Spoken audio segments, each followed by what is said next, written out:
안녕하세요. 오늘도 서연살롱을 찾아주셔서 감사합니다. 결혼 2년차 새댁입니다. 여러분은 귀환불능지점이라는 용어를 들어보셨나요? 저도 얼마 전에야 이 단어를 알게 되었는데요. 항공기나 선박이 운항 중에 연료 잔량 등의 문제로 출발지로 되돌아갈 수 없는 상황을 뜻하는 용어래요. 한마디로 돌이킬 수 없는 시점을 뜻하는 거죠. 그런데 저는 이 용어가 부부 사이에도 통용된다는 걸 이번에 뼈저리게 느끼게 되었습니다. 혼인 서약을 할 때 검은 머리 파뿌리가 될 때까지 서로를 사랑하겠다고 맹세했지만 그게 어디 쉬운 일인가요? 10년, 20년 지나다 보면 내 몸이 늙는 것처럼 그날의 약속도 서서히 잊혀지기 마련이니까요. 저희 시부모님만 봐도 사랑의 맹세는 영원하지 않다는 걸 알겠더라고요. 저는 남편과 꽤 오래 연애를 했어요. 그래서 서로의 집안 사정을 훤히 알고 결혼 생활을 시작하게 되었죠. 제 남편은 금전적으로 어려움 없이 자랐어요. 어머님이 생활력이 강하신 데다 사업 수완이 좋으셨거든요. 반면에 시아버지는 이론으로만 빠삭하지 행동력도 떨어지고 좀 게으른 분이세요. 그렇다 보니 돈 버는 사람은 어머님이고 돈을 갖다 버리는 사람은 아버님이었죠. 아버님은 자신의 능력에 비해 욕심이 많은 분이었는데 그래서 툭 하면 사업을 시작하셨고 사장이랍시고 허세만 잔뜩 부리다가 얼마 뒤 사업을 말아먹기 일쑤였어요. 아무리 좋은 아이템을 가지고 시작한 사업이라고 해도 오너가 회사 일은 뒷전이고 딴짓거리만 한다면 그 회사 운영이 제대로 되겠어요? 그런데도 돈 잘 버는 아내한테 자존심을 세우고픈 욕심에 또 다시 사업을 벌이고 그러다 망하면 시어머니께서 돈 들여 정리를 해주시기를 반복했죠. 그렇게 날린 돈만 모았어도 서울 시내에 꼬마 빌딩은 한 채 샀을 거예요. 그런데 참 신기한 건 저희 아버님이 이렇게 돈 잡아먹는 귀신처럼 살아오셨는데도 저희 어머님은 싫은 소리 한 번 안 하시고 묵묵히 아버님 뒤치다거리를 하셨다는 거예요. 저 같으면 어림도 없는 일이죠. 그래도 아버님은 그런 아내한테 고마워하기는커녕 툭 하면 모든 걸 어머님 탓으로 돌리곤 했어요. 당신이 사업자금만 더 대줬어도 내 회사가 그 지경이 됐겠어? 어떻게 시작한 회사인데 단돈 3억이 부족해서 문을 닫는 게 말이 되냐고. 여편네라고 하나 있는 게 지서방 귀한 줄도 모르고 돈 좀 번다고 유세나 떨지. 암튼 당신 때문에 회사 문 닫은 거니까 직원들 월급이랑 거래처 미수금은 당신이 처리해. 적반하장도 유분수라고 회사를 말아먹은 건 자신이면서 툭하면 어머님께 뒷처리를 떠넘겼어요. 당시 남편과 사귀기 시작한 지 1년이 조금 넘어가던 무렵이었는데 남편을 통해 시댁 얘기를 들으면서 의문이 생기더라고요. 재현씨, 저기 어머니는 아버님한테 책 잡힌 거 있으셔? 그렇지 않고선 어떻게 이날 이때까지 그런 대접을 받으면서 아버님이랑 사신대? 나 같으면 당장 이혼이야. 자식인 나라고 이해가 되는 줄 아냐? 나도 이해가 안 가긴 마찬가지다. 어렸을 땐 내가 직접 엄마한테 이혼하시라고 한 적도 있었어. 우리 엄마 참 불쌍하게 사셨거든. 아빠도 아빠지만 우리 친가 사람들이 하나같이 인간 말종들이야. 할머니는 당신 아들이 세상에서 제일 잘난 줄 아시고 며느리 구박을 어찌나 하시던지 옆에서 보는 내가 다 화가 났다니까. 오죽하면 내가 내 여동생은 절대 시집 안 보내겠다고 하겠니. 나도 남자지만 우리 아빠처럼 능력도 없고 게으르고 자격지심만 강한 남자 만나면 그 여자는 그날로 인생 쪽나는 거나 마찬가지라고 본다. 남편은 자기 아버지를 무척이나 싫어했어요. 아버님뿐만 아니라 친가 식구들 모두를요. 그런데 남편을 통해 얘기를 들어보니 그럴만도 하다는 생각이 들더라고요. 시동생들과 시누이들을 시집 장가 보낸 건 다름 아닌 저희 어머님이셨지만 그중 누구한테도 고맙다는 말을 들은 적 없으셨어요. 오히려 혼수를 적게 해줘서 시댁에 눈치 보였다고 타박하는 시누이와 자기들 결혼할 때 신혼집 보증금 적게 해줬다고 명절 때만 되면 형수 탓을 하는 시동생들 뿐이었죠.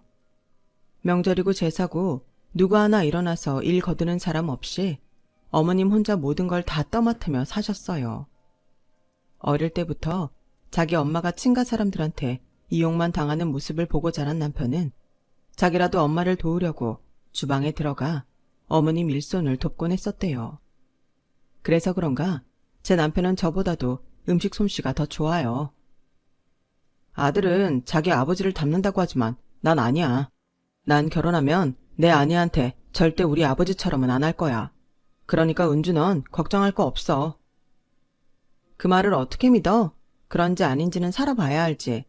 어머님이라고 처음부터 아버님이 그런 사람일 거라고 알고 결혼하셨겠어? 그건 아닐 거 아니야. 그러니까 너무 호언장담하지 말라고. 그리고 난 자기 어머님처럼 참고만 살 사람은 아니니까 걱정 붙들어 매셔. 사실 남편과 연애를 하면서 이 사람은 자기 아버지랑 다르다는 건 알고 있었어요. 무엇보다 제 남편은 어머님을 닮아서 부지런하고 행동력이 있는 사람이거든요. 오히려 닮은 걸로 치면 시누이가 아버님을 닮았어요. 입으로는 세상 모든 걸 다 아는 것처럼 떠드는데 실상은 제대로 할 줄 아는 건 하나도 없는 사람이거든요. 그래서 그런가 아버님은 아들인 제 남편보다 딸을 더 예뻐했어요. 저희 시누이가 참 못생기고 뚱뚱한데도 아버님은 시누이를 예쁜이라고 부르세요. 어릴 때는 몰라도 30이 넘은 딸을 예쁜이라고 부르는 건 좀 닭살 돋는 행동인데도 부르는 사람이나 불리는 사람이나 조금 더 어색해하지 않으니 그것도 참 신기하긴 해요. 저는 어머님을 직접 뵙기 전까지 남편한테 들어온 말만 생각하고 내심 어머님이 생기 없이 푸석한 얼굴에 몸도 바싹 마른 사람일 거라고 막연히 추측했어요. 그런데 이게 웬걸? 사귄 지 3년째 되던 해 길에서 우연히 어머님과 마주치게 됐는데 제 예상과는 전혀 다른 모습에 깜짝 놀라고 말았죠. 하얀 피부에 이목구비도 뚜렷하고 키도 크고 늘씬하시더라고요. 머리부터 발끝까지 귀티가 잘잘 흐르는데 조선시대로 치면 대갓집 마님 같은 분위기더라고요.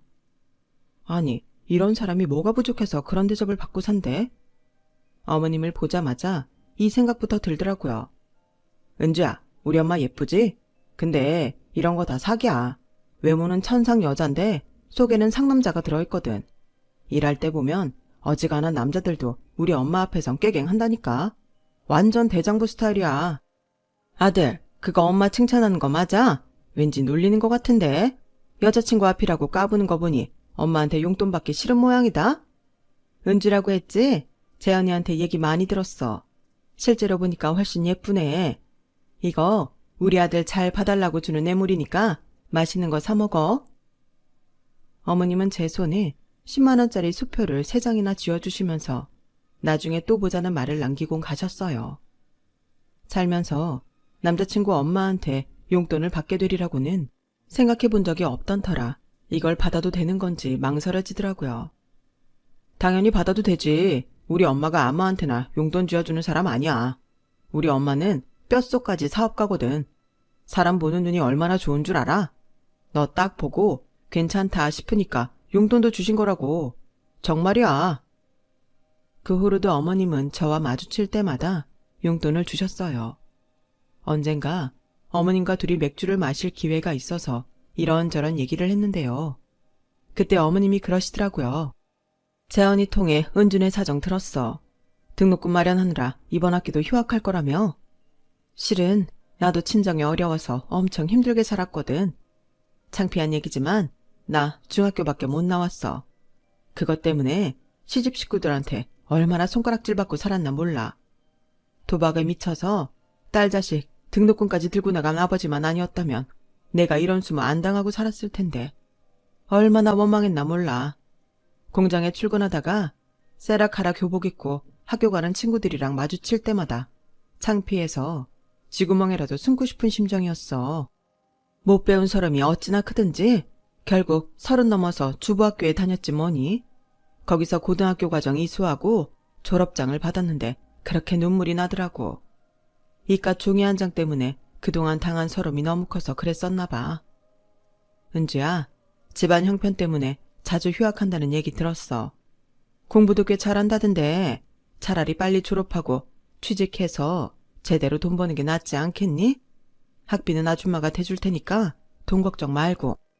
아주머니, 저를 뭘 믿고 등록금을 대주시겠다고 그러세요. 저랑 재현이 당장이라도 헤어지면 아무 사이도 아닌 남남되는 거예요. 그렇다고 제가 당장 그 돈 갚겠다는 약속도 못 해드려요.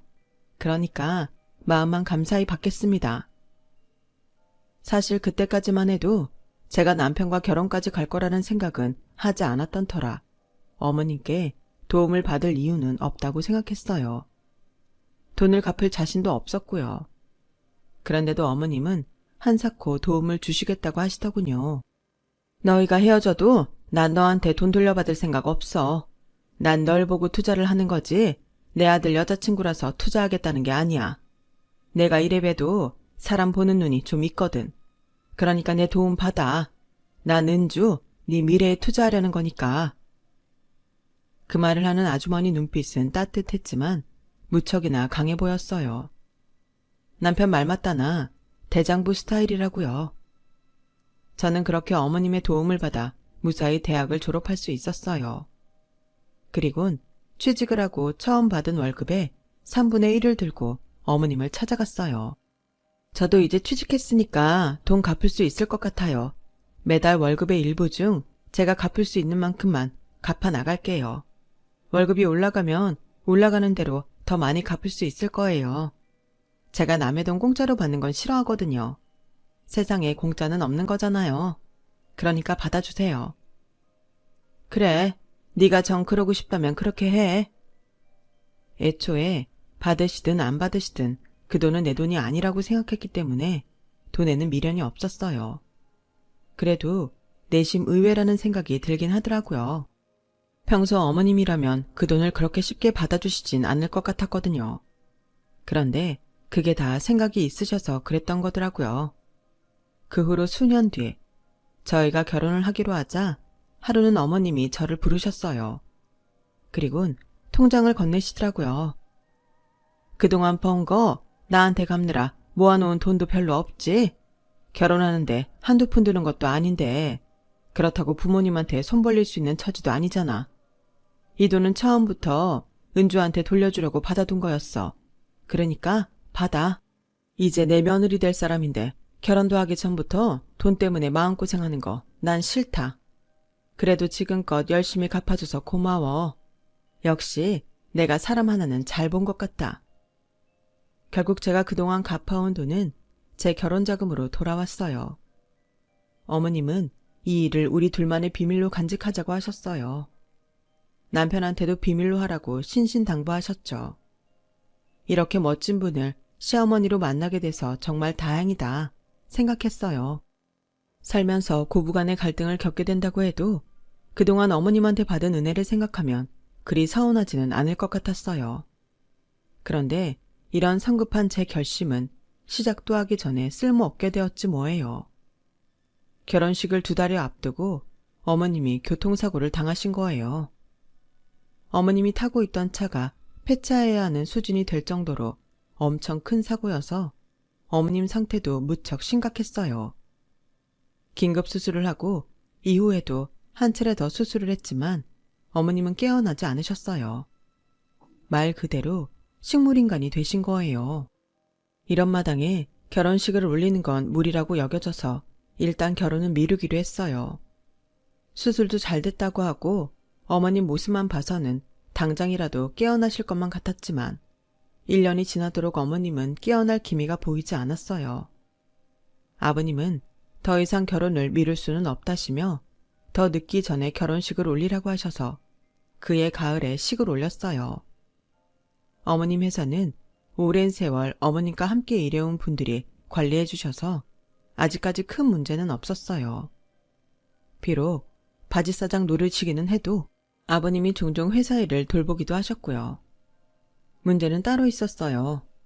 어머님의 간병 문제였죠. 사실 문제라고 할 것도 없는 일인데 아버님이 괜한 고집을 부리셔서 벌어진 일이었죠. 저희가 결혼을 하기 전까지는 간병인을 쓰고 있었는데 신혼여행에서 돌아오자마자 아버님이 대뜸 그러시더라고요. 새아기도 들어왔는데 뭐하러 간병인을 쓰겠니?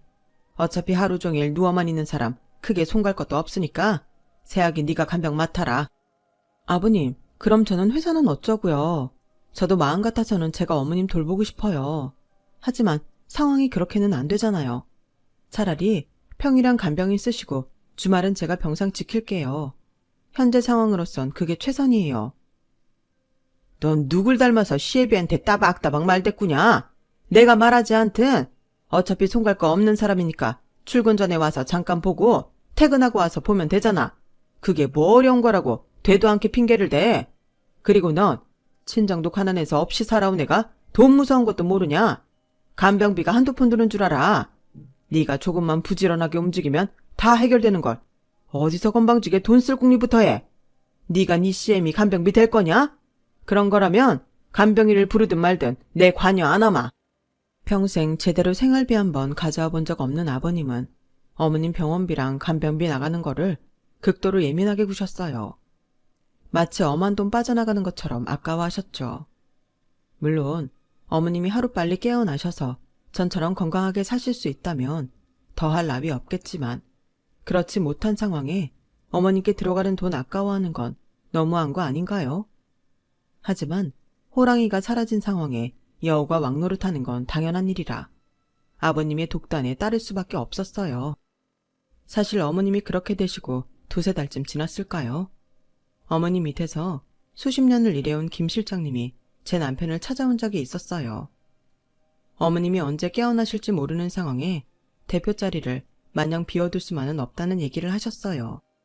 물론 대기업도 아니고 40~50명 정도의 직원을 거느린 작은 업체이긴 하지만 그래도 연간 움직이는 돈이 꽤 되는지라 걱정을 안 할 수는 없는 노릇이었죠. 하지만 남편은 이미 번듯한 직장도 다니고 있었고 자기 분야 일도 아닌데 무작정 어머님 자리를 대신할 수도 없는 노릇이었어요. 그래서 거절을 했다더군요. 차연아, 이런 일이 아니었어도 어차피 회사는 너한테 물려주려고 하셨어. 너도 알다시피 너희 아버지가 회사 맡게 되면 망하는 건 시간 문제다. 너도 너희 아버지 알잖니? 네 어머니 사고 나자마자 회사 돈에 손댈 생각부터 하시는 양반이다. 네 아버지 오래 못 말려. 지금처럼 대표님 깨어나지 못하시면 결국엔 네 아버지가 대표 자리에 앉으실 거다. 대표님이 이 회사 키우는데 얼마나 고생하셨는지 너도 잘 알잖니? 정말 밑바닥에서부터 피땀으로 일군 회사야. 그거 지켜드려야지. 안 그러니? 지금 당장은 아니더라도 네가 회사 좀 지켜다오. 부탁한다. 당장 다니던 회사를 그만두고 가지는 못하지만 남편도 내심 어머님 회사를 자신이 지켜야 한다는 생각을 하고 있었던 것 같아요. 고양이한테 생선을 맡길 수는 없으니까요. 그래서 퇴사를 염두에 두고 있었는데 생각지도 못한 일이 벌어지면서 퇴사 일자를 앞당기게 되었어요. 사건의 주범은 시아버지였어요. 어머님 간병을 제게 떠넘기고는 회사에서 결제받은 간병비로 친구분들과 태국으로 골프 여행을 떠난 거예요. 아예 그쪽에 콘도를 사서 골프를 핑계로 수시로 드나들 생각까지 하셨더라고요. 그 돈을 마련하려고 김 실장님께 1억이 넘는 대금 청구를 했다가 거절당하자 자신이 대표 자리에 앉겠다고 고집을 부리기 시작했어요. 김 실장님 호출을 받고 달려간 남편은 그동안 아버님이 어머님 계좌에서 함부로 돈을 꺼내 쓴 정황까지 포착했어요. 그런데 그게 다가 아니었어요. 아버님이 실력도 안 되는 당신 친인척들을 회사에 낙하산으로 앉혀놓고 회사 돈까지 건들려고 했더라고요. 아버지, 이게 지금 뭐 하는 짓이에요? 아버지가 왜 어머니 회사 돈에 손을 대요? 그리고 인사권을 왜 아버지 마음대로 휘두른 거고요? 어머니가 얼마나 고생해서 일군 회사인데 아버지가 무슨 권리로 이러시냐고요? 대표 자리에 앉겠다고요? 누구 맘대로요? 그동안 아버지가 손대서 성공한 일이 뭐 있어요? 매번 일만 벌여놓고 어깨에 힘주고 다닌 것밖에 더 있어요. 1년도 안 가 회사 문 닫을 때 그 뒷감당 누가 했냐고요? 다 어머니가 하셨어요. 어머니가 밤잠 못 주무시고 피땀 흘려 번 돈 아버지 뒤치다꺼리 하느라 쓰셨다고요. 그런데 이제 어머님 회사까지 손대시라고요? 어림도 없어요. 이놈의 자식이 어디서 큰 소리야. 그래 이놈아. 그동안 내가 사업체 몇 개 말아먹었다. 남자가 사회생활하다 보면 실패도 할 수 있는 거지. 그게 뭐 그리 대단한 일이라고 애비 앞에서 시건방을 떨어. 그리고 네 엄마 죽으면 어차피 다 나한테 돌아올 거 조금 일찍 대표 자리에 앉는다고 누가 뭐라 그럴 거냐? 왜? 네가 이 자리 탐내고 있었던 거냐? 네 놈이 노리던 거 내가 차지한다니까 배 아파 그러는 거냐고. 이래서 자식 새끼 키워봐야 소용없다는 거다. 이날 이때까지 먹이고 업혀서 사람답게 만들어놨더니 지에 비할 길을 뭐같이 알기나 하고. 하여간 무식하고 천박한 게 네 애미 집안 사람들이랑 똑같아. 아버님은 남편 외가까지 들먹이며 제 남편한테 폭언을 퍼부으셨어요. 아버님의 그런 도발은 결국 남편의 퇴사 결심을 굳히게 만들었고, 며칠 뒤 김 실장님의 도움을 받아 어머님 회사 대표 자리에 앉게 되었어요. 어머님이 사고를 당하시기 이전부터 일찌감치 제 남편을 차기 대표로 삼겠다고 공표를 해둔 덕분에 회사 내에서도 반발은 없었어요. 오히려 이런 상황에 시아버지가 아닌 제 남편이 회사를 맡는다니 쌍수를 들고 환영하는 분위기였죠. 대표 자리에 앉은 남편은 아버님이 꽂은 낙하산들부터 걷어내기 시작했어요. 생산진 몇 명을 제외하고는 다들 회사 기준에 못 미치는 학벌과 업무 능력 때문에 업무를 볼 수 있는 상황이 아닌데도 막무가내로 내보낼 수 없어서 권고사직을 요구했고, 다들 받아들이는 분위기였죠. 그 짧은 시간에 아버님이 싸놓은 똥을 치우느라 남편은 한동안 야근을 밥 먹듯 해야 했어요. 당연히 자기 손에 들어올 줄 알고 있던 대표 자리를 눈앞에서 놓친 아버님은 남편 대신 저를 괴롭히기 시작했어요. 이래서 집에 여자를 잘 들여야 한다는 건데 어쩌다 너 같은 게 들어와서는 내 아들까지 저렇게 망쳐놨는지 원. 말이 나왔으니 말인데 새아기 눈에는 시애미만 보이고 시애비는 안 보이냐? 어떻게 된 게 철이 지나도록 옷 한 벌을 안 사들고 오냐? 니네 친정에선 시애비한테 이러라고 가르치더냐? 하긴 먹고 살기 급급한 집구석에서 자식 교육은 제대로 시켰을 리가 없지. 이래서 혼인은 비슷한 집안끼리 해야 하는 건데 네 시애미가 자식들 혼사를 다 망쳐놨구나. 자주 못 찾아뵈서 죄송해요. 주말에 어머님 간병한다고 통신경을 못 썼습니다. 조만간 한번 찾아뵐게요. 됐다. 엎드려 절박히지. 뭐 너도 바쁜 모양인데 찾아할 거 없이 예의는 딴 걸로 지켜라. 그게 무슨 말씀이세요? 다른 걸로라뇨? 왜? 요즘 젊은 애들이 많이 쓰는 말 있잖냐. 금융치료라든가. 머리도 복잡한데 재현이랑 해외로 바람이나 쐬러 갔다 오게 여행 자금 좀 보내거라. 네 남편의 회사 대표 자리까지 꿰찼으면 그 정도는 해줄 수 있는 거 아니냐? 한 몇 달 태국에 지내면서 골프나 치다 오게 골프장 가까운 곳에 리조트도 하나 예약해주고, 날이 더운 나라니 프라이빗 수영장도 하나 있으면 좋겠구나. 재은아, 또 뭐가 필요하다 그랬지? 그래, 해외 전용 체크카드도 하나 발급해달란다. 요즘은 그걸로 현지에서 돈 빼쓰는 게 편하다는구나. 딱 보니 시누이가 옆에서 코치를 하는 것 같았어요. 자기 엄마는 혼수 상태로 1년 넘게 병상에 누워있는데 해외여행 갈 생각이나 하다니 그 아버지의 그 딸이더라고요. 아버님, 일단은 아버님 말씀 잘 들었고요. 이따 그이 집에 오면 얘기는 해볼게요. 그런데 너무 기대는 하지 마세요. 아버님도 아버님 아들 성격 잘 아시잖아요. 허투루 돈 안 쓰는 거요. 이런 와중에 해외 나가서 몇 달이나 골프 여행 즐기다 오겠다고 하면 그이 성격에 뭐라고 할지 뻔하지만 아버님이 하라고 하시니 얘기는 해봐야죠 뭐. 그럼 그렇게 알고 계세요. 제가 지금 나가봐야 해서 이만 끊겠습니다. 저는 대놓고 아버님 속을 긁으며 통화를 마쳤어요. 며느리로서 시아버지한테 그러면 안 되는 건 알고 있지만 저도 사람인데 어떻게 그런 상황에 좋은 소리가 나가겠어요. 그래서 일부러 더 못되게 말을 해버린 거죠. 이날 있었던 통화 내용은 이틀이 지나서야 남편한테 전했어요. 밤늦게 파김치가 돼서 집에 돌아온 사람한테 이런 쓸데없는 소리를 하기 싫었거든요. 그래서 주말에 병원에 가기 전에 남편한테 전했죠. 그 얘기를 들은 남편은 제 예상대로 인상을 팍 쓰며 험한 말부터 하더라고요. 아주 부녀가 쌍으로 미쳤어. 난 아버지가 싸지는 똥 치우느라 이 고생을 하는데 골프 여행? 재현이 그 기집애도 그래. 지가 지금 해외여행 다니며 흥청망청 돈 쓸 때야? 대학 졸업한 지가 언젠데 취직할 생각은 않고 헛바람만 들어선. 기집애가 어떻게 닮아도 그런 건 아버지를 닮냐? 암튼 당신은 모른 척해. 내가 알아서 처리할 테니까. 그리고 오늘은 내가 일이 있어서 오전에 병원 못 갈 것 같아. 일 끝나면 바로 병원으로 갈 테니까 그때까지 당신이 수고 좀 해줘. 평소 주말엔 남편과 함께 어머님 병실을 지키곤 했는데 그날은 남편 회사 일 때문에 나가봐야 해서 저 혼자 어머님 병실을 지키고 있었어요. 물수건으로 몸을 닦아드리고 욕창이 생기지 않게 몸을 움직여드렸어요. 제 기억 속 어머님은 봄날 햇살처럼 화사한 분이었는데 1년 넘게 병원에 입원해 계시는 동안 얼굴이 많이 상하셨더라고요. 처음 뵙던 그날부터 저한테 어머님은 롤모델 같은 분이었어요. 능력 있고 호탕하고 당당한 그 모습이 무척이나 멋지고 부러웠거든요. 그런 어머님이 생기를 잃은 채 병상에 누워 계시는 걸 보니 가슴이 턱 막히는 게 눈물이 나더라고요. 그래서 어머님 손에 얼굴을 묻고 한참을 울었어요. 어머님, 제발 눈 좀 떠주세요. 전 약속대로 어머님 며느리 됐는데 어머님이 절 안 봐주시면 어떡해요? 저한테도 어머님께 은혜 갚을 기회는 주셔야죠. 왜 저한테 부채감만 떠넘기시고 이렇게 잠만 주무시는 거냐고요. 제발 눈 좀 떠주세요, 어머님. 한번 터지기 시작한 눈물은 쉽게 그치지 않았어요. 그렇게 어머님 손에 얼굴을 묻은 채 울다가 잠이 들었는데 이마 부분이 간질간질해서 잠에서 깼어요.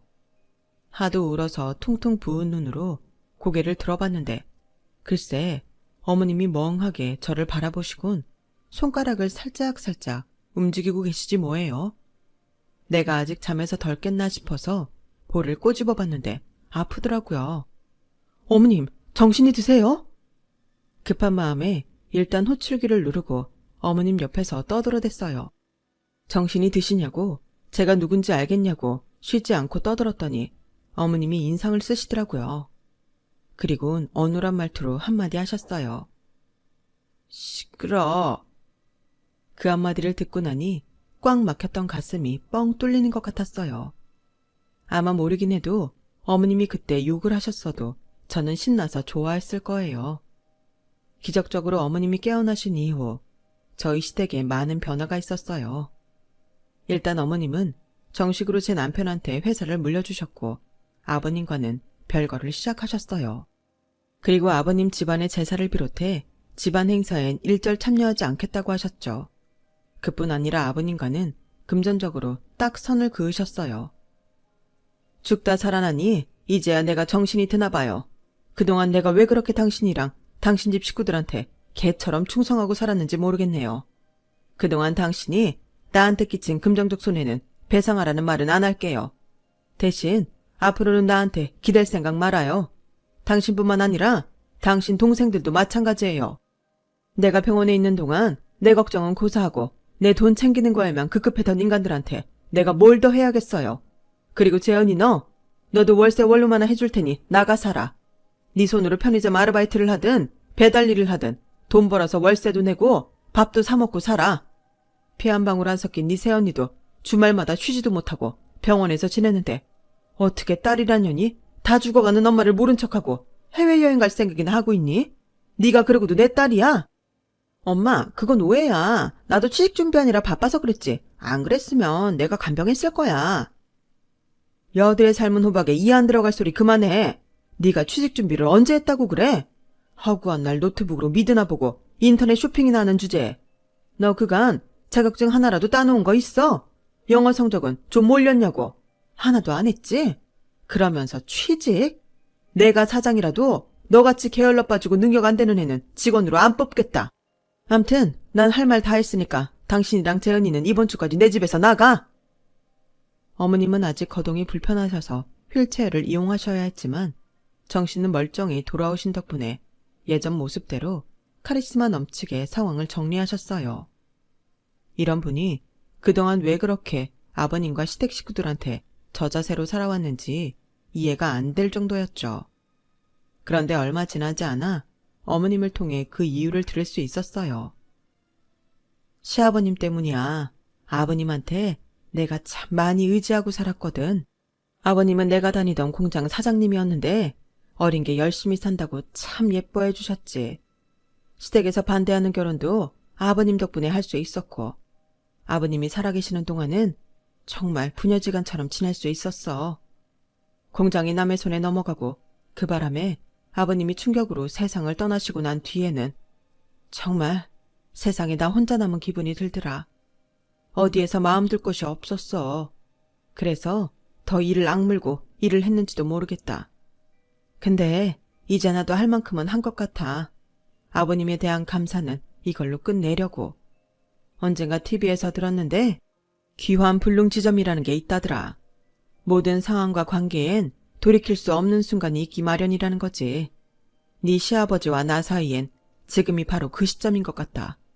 죽어가는 아내도 모른 척하는 인간을 어떻게 믿고 살겠니? 안 그러니? 그러니 이젠 나도 내 인생 찾아서 신나게 살아야겠다. 은주야, 너도 남편이고 시댁이고 헌신할 생각 말고 네 행복을 최우선으로 생각하고 살아. 그래야 후회 안 한다. 인생 선배로서 하는 말이니까 잘 새겨들어. 오랜만에 잠에서 깨어나신 어머님은 마치 다시 태어난 사람처럼 이전과는 다른 삶을 사셨어요. 일도 그렇게 열심히 하시더니 노는 것도 그렇게 열심히 하시더라고요. 얼마 전에는 몇 년 뒤 세계 여행을 하시겠다며 영어 공부를 시작하셨는데 어찌나 열성적으로 하시는지 조만간 영어권 사람들이랑도 프리토킹이 가능할 것 같더라고요. 제 인생의 롤모델이신 저희 시어머니가 모쪼록 남은 인생 멋지게 살아가시길 바랄 뿐입니다. 지금까지 제 사연을 들어주셔서 감사합니다. 여러분의 내일도 더 활기차고 신나는 하루하루가 되기를 바랍니다. 여러분, 사연 댓글에 응원과 현명한 조언 부탁드려요. 좋아요와 구독은 저에게 큰 힘이 됩니다. 오늘도 좋은 일 가득하세요.